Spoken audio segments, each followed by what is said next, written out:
What's going on, guys? This is Chris from Fight Frequency, and right now I'm going to be breaking down one of my PKB point kickboxing matches with Muay Thai rules. So it's semi-contact, fully padded. There's a no knockout rule, but it's still a very, very intense match.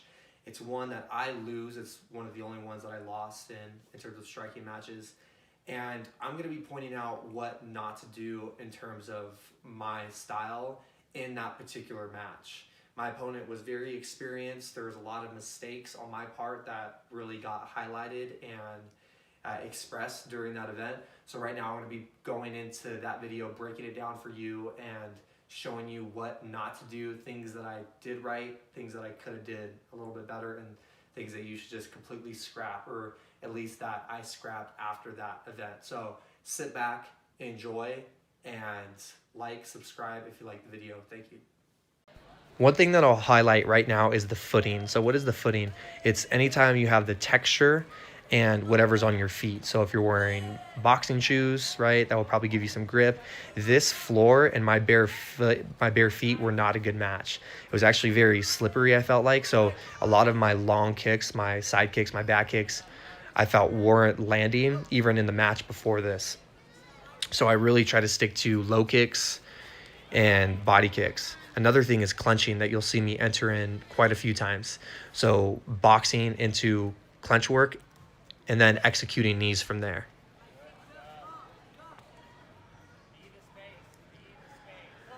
A common theme that you'll see my opponent do is drive me back with heavy hands into a kick. So he'll put me on my heels as I'm going back, and then he'll launch a kick really to exit out of there.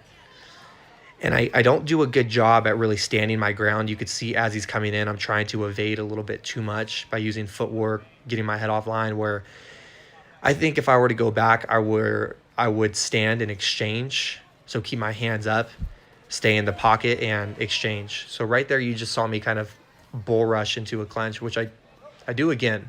I do quite a few times. And it's something that I completely scrapped from my game, because every time that I try to bull rush into a clench, he would just throw a hard hook and send me flying forward. Throwing heavy hands into a kick, and he keeps driving me forward. One thing that I did not do was match my opponent's power right away. I just let him overpower me with his shots, and I'm not really punching back. I'm kind of shelling up a little bit too much. I'm walking back, and right there I even turn my head away, turn my eyes away. One thing that you should never do in a combat event. So again, I'm kind of turning my eyes. I'm almost like in that Philly shell right there. Not something that you want to do when you are in a hard sparring match, a fight, whatever it is. He throws a good hook. His hooks keep landing in this match.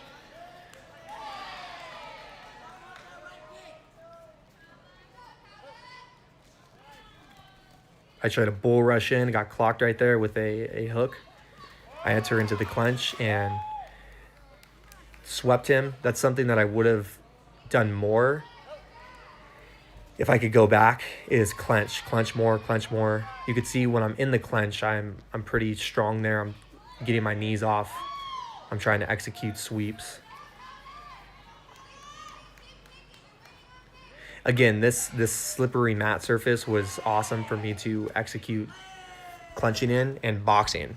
It was very, very difficult to get my kicks off. That was a very good knee. And this might be something within my stance that I could change as well, meaning bend my knees a little bit more, get heavier. I'm trying to load up a back kick right there as I blade my hips. He comes in, hard hook. His hooks kept landing in this match over and over. I throw a head kick right into a side kick, and he got me with a hard body shot, hard kick to the body. We're moving around. He has really good head movement, and he's staying right on that outside range where I can't even touch him until one of us commits. And it was usually him that went in first, that committed to his punches, drove me back, and sent me flying off the mats. Another thing is not letting your opponent, your sparring partner, drive you back too much. So it's termed, stand and bang, where you are not letting somebody drive you back. You're covering up, you're protecting your face when you have the big gloves on and that turtle guard. Hands are nice and tight, elbows are in, and you're firing back whenever you can get those counters in. I hope you guys enjoyed. Thank you so much for watching. Until next time.